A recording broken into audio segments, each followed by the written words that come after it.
Felicitats sinceres per aquests 10 anys, per aquest 10è aniversari de la Marató de Sang a Reus.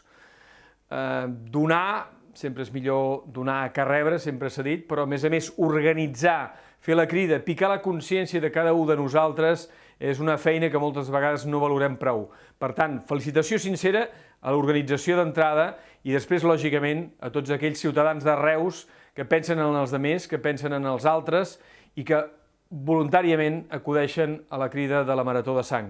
Enhorabona per aquests 10 anys de Marató de Sang. Donar sang, que en certa manera és pensar en els altres, però també en nosaltres mateixos. Vivim temps difícils, complicats, amb moltes dificultats, i això fa que moltes vegades tirem només el nostre pensament, lògicament, cap a les primeres necessitats, que són les nostres i dels nostres familiars i amics. Però a través d'aquest exercici de donar sang, d'acudir a la crida anual que es fa des de la Marató de Sang de Reus, em sembla que podem també ampliar la mirada i pensar en els altres, pensar en tots aquells que hi ha al nostre voltant, pensar que no som bolets, que vivim en societat, que vivim en ciutat, que som al món, que som ciutadans del món i que per tant hem de pensar en tots plegats, en ajudar-nos. Si ajudes, t'ajudaran. I encara que no t'ajudin, donar sang sempre beneficia.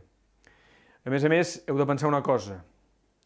En aquesta època difícil, en què, a més, el ciutadà pateix pressions de totes bandes, és millor donar la sang abans que ens la xuclin.